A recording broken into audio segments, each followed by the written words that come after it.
చేస్తుంటారు.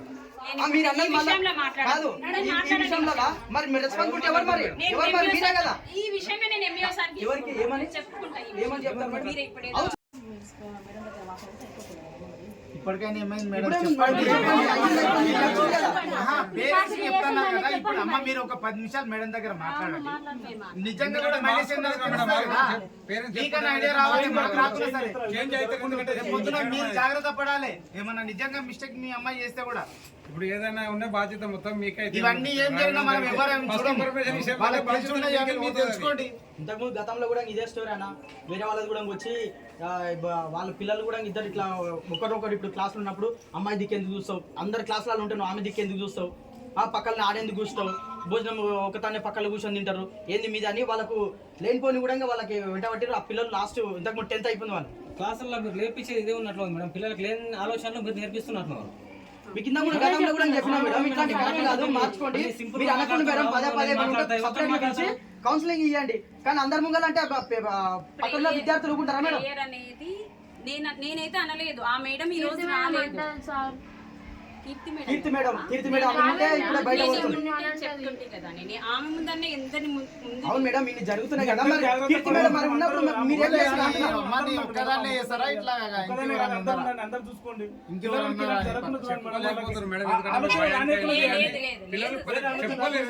ఉంటారు కాబట్టి చెప్పలేకపోతారు. మేము ఇన్ని రోజుల నుండి మేము ఆ పిల్లల్ని మా పిల్లల్లాగానే చూసుకుంటున్నాం. మేము ఏ రోజు ఇప్పుడు ఎంత నమ్మకంతో ఒక ఆడపిల్లని నిలేసిపోతారంటే మీరే అందరికి తల్లిలాగా ఉండి చూసుకుంటారనే బాధ్యత. మిస్టేక్ ఉంటే మీరు బయటికి చెప్పాలి. వాళ్ళే వచ్చి బయట చెప్పుకున్నంత వరకు వచ్చిందంటే వాళ్ళు ఒకసారి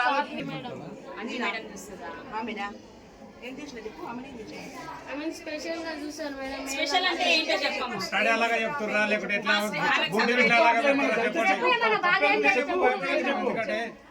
మళ్ళీ ఇలాంటి జరగకుండా ఉండాలి.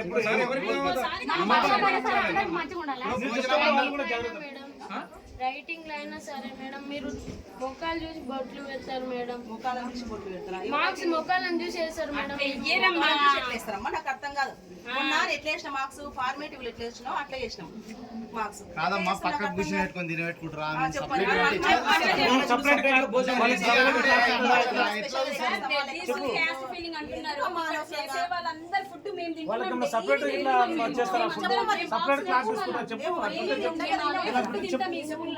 ఇంకా ఫీలింగ్ అంటే ఇంకేం ఫీలింగ్?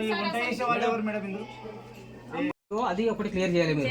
ఒకటి ఇద్దరు ఆడపిల్లలు బెడ్షీట్ కప్పుకొని పడుకున్నప్పుడు వాళ్ళు మీరు ఏం చేస్తుండ్రు? బెడ్షీట్ అక్కజనంలో ఆడపిల్లలు అక్కజనాలు అనుకో వాళ్ళు కప్పుకొని బెడ్షీట్ కప్పుకొని ఏం చేస్తారు అంటే లేనిపోని మీరు పిల్లలకు నేర్పిస్తున్నారా? స్కూల్లో నేర్పించడానికి ఉన్నారా ఇక్కడ మీరు? మేడం వాళ్ళు ఇట్లా ఏమనంటే పేరెంట్స్ కు చెప్పండి. పేరెంట్స్ కు పిల్లలకి తప్పు చేస్తే పేరెంట్స్ చెప్పండి, తప్పు లేదు. స్టడీ పరంగా మీరు ఏదైనా భయపెట్టండి, స్టడీ పరంగా మంచిగా చదివించండి. ఏమైంది మేడం అంటే ప్రతి బ్యాడ్ నేమ్ బ్యాడ్ నేమ్ వస్తుంది మేడం. అలా చేయకండి. క్యాష్ ఫీలింగ్ లాంటి చదువులో ఏమైనా చెప్పండి. మీటింగ్ ఏమంటారు మేడం? పిల్లలు చదవాలి ఇట్లా చేయాలని మీటింగ్ వల్ల ఒకటి అడుగుతున్నారు. పాపలు ఉంటారు కాబట్టి మీ ఫోన్ తోటి వాళ్ళ పేరెంట్స్ ఫోన్ చేయాలి. మీ బాధ్యత. మీ మమ్మీని రమ్మని చదువుతలే అంటే ఆమె రెస్పాన్స్ తీసుకుంటుంది. మీరు టార్గెట్ ఎందుకు చేస్తున్నారు? చేస్తున్నందుగా చెప్పింది. మరి మీరు ఎట్లా మేడం టార్గెట్ ప్రతి ఒక్కరిని పిల్లల్ని మానసికంగా ఒత్తిడి చేసి ఇబ్బంది పెడుతుంది. ఇంతగానో పెడుతుంది. ఏమని చేస్తుంది సార్? నేను మాత్రం ఈ స్కూల్లో చదవను, నన్ను తీసుకెళ్ళి ఇంటికి ఏడ్చుకుంటా. నేను మాత్రం చదవను, ఈ స్కూల్లో నన్ను ఇంటికి తీసుకెళ్ళండి, నేను చచ్చిపోతానట్లు మాట్లాడుతుంది. ఇప్పుడు మీరు చెప్పేది ఎవరు నమ్మను మేడం. ఇప్పుడు ఎందుకంటే ఆ పాప ఆల్రెడీ అనుభవిస్తుంది కాబట్టి ఎవరైనా బయట వాళ్ళు కూడా ఏమంటారు అంటే నేనేం చేస్తున్నాను మీరు ఎన్ని చెప్పినా మీరు అందరూ నిజాన్ని కూడా ఇంతకు ముందు వాళ్ళు అన్నట్టు మీకు భయపడి కూడా చాలా చెప్పలేకుంటా మేడం. మరి విద్యార్థి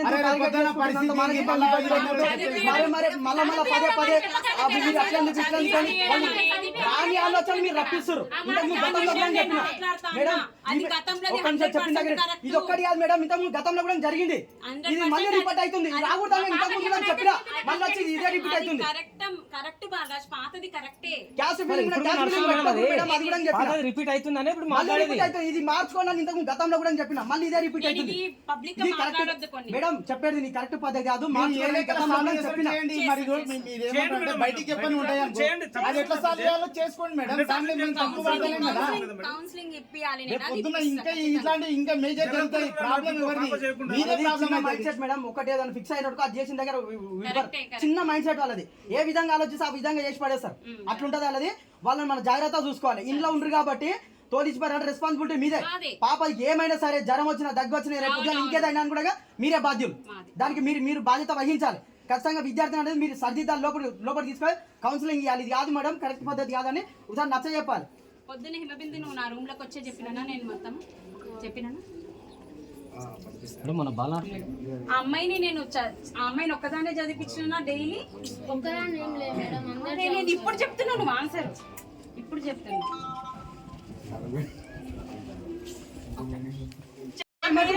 నేను ఉండను, నేను ఉండను, నేను జావనన్న దశ కానీ ఉండను. అవుటర్ ఇట్లా చెప్తున్నా, నేర్చుకుంటా దూరం పోయి. ఇంతగానో టార్చర్ పదే టార్చర్ ఎందుకు చేస్తారు మేడం పిల్లల్ని?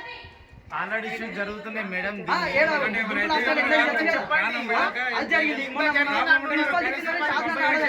ఏం జరిగింది అనేది వాళ్ళకు కూడా తెలుస్తుంది కదా. మా పాప ఇట్లా మైనస్ ఉంది, ఇట్లా ఇబ్బందులు ఉంది, ఏమన్నా ప్రెస్టేషన్ ఉంది అనేది వాళ్ళకు కూడా అర్థమవుతుంది కదా మీరు చెప్పేది. సరే, మీకు టీచర్స్ ఏదైనా విభేదాలు ఉంటే మీరు చూసుకోండి మేడం. పిల్లల పైన ప్రతాపం ఏంది మీకు అర్థం కాదు. ఆ మేడం తోడు మంచిగా ఉంటే కూడా మీరు ఏదో ఒకటి మీరు అవును మేడం, మేడం ఇంట్లో మేడం అంటే ఇష్టం. అవును, ఎవరి ఇంట్లో వాళ్ళ పిల్లలు మిమ్మల్ని ఇష్టపడాలని లేదు కదా. ఎవరినైనా సరే ఏ విధంగా అయితే ఇష్టపడతారు. ఆ ఎడ్యుకేషన్ మంచి విషయాలు చెప్తే ఆ మూవ్ అప్ అయితే మీరు జల్దీగా ఫీల్ అవుతారంట.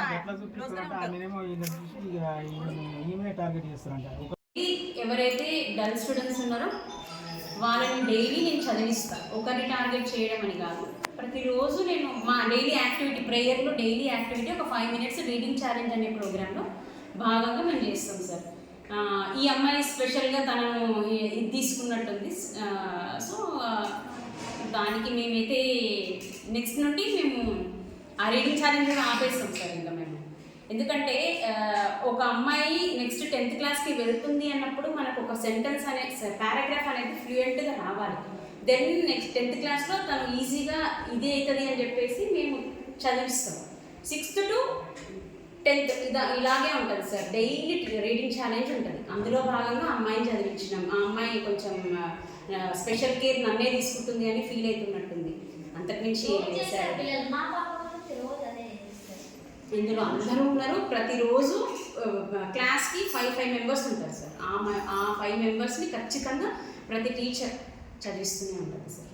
అందులో భాగంగానే అమ్మాయి ఇట్లా అనుకుంటున్నట్టుంది, అంతే తప్పిస్తే వేరైతే. ఈరోజు వీళ్ళు అడిగిన దాంట్లో వాస్తవం ఏం లేదా మేడం? ఏది సార్? ఇప్పుడు పేరెంట్స్ వచ్చి అడిగారు కదా, దాంట్లో ఏం వాస్తవం లేదు సార్, లేదు సార్, లేదు. 100% క్యాస్ట్ ఫీలింగ్ అనే ఆలోచన మేము 10 మందికి చదువు చెప్పేది పోయి మేమే క్యాస్ట్ ఫీలింగ్ అని చెప్పడంలో అసలు కరెక్టే లేదు సార్.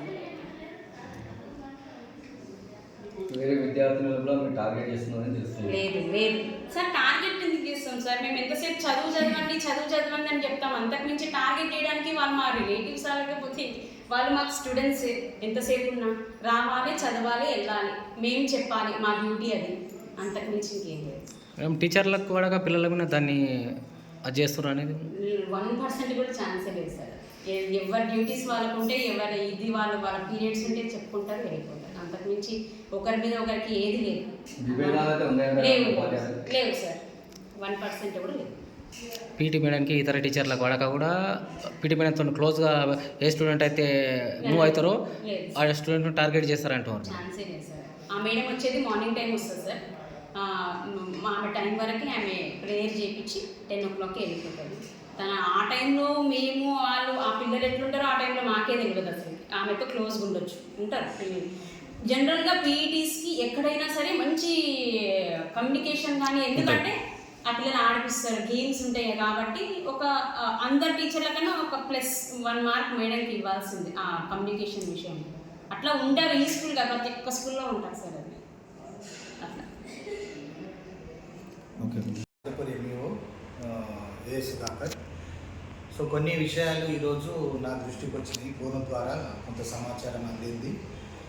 సో ఎక్కడైతే ఇన్స్టిట్యూట్లలో మన కేజీబీవీలు కానీ ప్రభుత్వ పాఠశాలల అన్నిట్లలో కూడా ఎక్కడైనా పిల్లలపైన ఒత్తిడి లేదనే విషయం, ఒత్తిడి తేవద్దు, ఒత్తిడి ఉండేటటువంటి చదువు మనము చెప్పొద్దు అనేటటువంటి విషయం అందరి ఉపాధ్యాయులకు నేను మనవి చేస్తూ ఉన్నా. ఈ సందర్భంగా మీడియా ద్వారా నా దృష్టికి వచ్చినటువంటి విషయం ఏంటి అని అంటే, పిల్లలపైన చాలా ఒత్తిడి తీసుకొచ్చి మనము చదువు చెప్పాల్సినటువంటి అవసరం అయితే లేదు.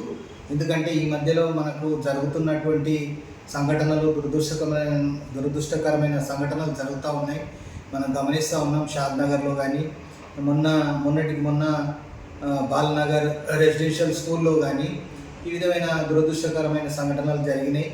కాబట్టి ఎట్టి పరిస్థితుల్లో మనం పిల్లలపైన అయితే చదువు పట్ల ఒత్తిడి తీసుకురావాల్సిన అవసరం లేదు. రెండవది, ఏ రకమైనటువంటి మనం భేదభావం లేకుండా చదువు చెప్పాల్సినటువంటి అవసరం ఉంది. ఏ రకంగా మనం క్లాస్లో మనం బిహేవియర్ కానీ బయట మనం మాట్లాడుతున్నప్పుడు కానీ ఎక్కడ కుల ప్రస్తావన లేకుండా మనం చూసుకోవాలి. ఎందుకంటే సభ్య సమాజానికి మనం ఒక గౌరవప్రదమైన స్థానంలో ఉన్న మనం ఎలాంటి ఈ కులపరమైనటువంటి మాటలు కానీ ఎలాంటివి రాకూడదు. ఇది నా దృష్టికి వచ్చినట్లయితే, అది నిరూపణ అయినట్లయితే కఠినమైనటువంటి చర్యలు తీసుకుంటాను.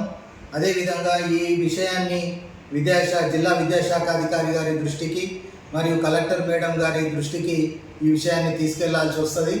కాబట్టి మిమ్మల్ని అందరినీ ఈ మీడియా ద్వారా రిక్వెస్ట్ చేస్తూ ఉన్నా, ఎక్కడ కూడా కుల ప్రస్తావన లేకుండా పిల్లలతో మాట్లాడేటప్పుడు మనం చాలా ప్రేమతో వాళ్ళతో మెలగాల్సిన అవసరం అయితే ఉంది. ఎందుకంటే వాళ్ళకి మనకు గ్యాప్ ఉండొద్దు. పిల్లలు మన దగ్గర ఎక్కువ గడుపుతారు. రెసిడెన్షియల్ పాఠశాలలు అయితే ఇంకా ఎక్కువ సమయం మన దగ్గరనే ఉంటారు. వాళ్ళు ఫ్యామిలీ పరంగా కొంచెం ఎప్పుడైనా అలోన్ ఫీల్ అయినా ఏదన్నా విషయాలలో ఉన్నా మనం వాళ్ళని దగ్గరికి తీసుకొని చాలా ప్రేమతో వాళ్ళతో మాట్లాడాల్సినటువంటి అవసరం ఉంది. అదేవిధంగా పిల్లలకు మనం చదువు చెప్పే విషయంలో కూడా ఎట్లాంటి ఫోర్స్ అనేటటువంటిది వాళ్ళ మీద పెట్టొద్దు. ఎందుకంటే మనకు ఉన్నటువంటి మెథడ్స్ కానీ, మనకు ఉన్నటువంటి టీచింగ్ మెథడ్స్ కానీ, ప్రభుత్వ ఆదేశాలు కానీ అన్నీ స్పష్టంగా ఉన్నాయి. అటువంటప్పుడు మనం పిల్లలపైన చాలా ఫోర్సబుల్గా మనం ఎడ్యుకేషన్ ఇవ్వద్దు.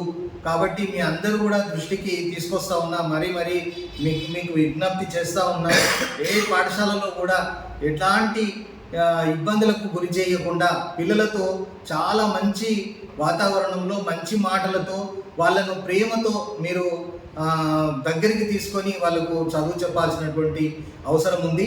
ఏదైనా వాళ్ళు మానసికంగా ఇబ్బంది పడుతున్నా లేదా వాళ్ళలో ఏదైనా మీరు మార్పులు చూసినా వెంబడే వాళ్ళ పేరెంట్స్ను పిలిచి వాళ్ళతో మాట్లాడండి.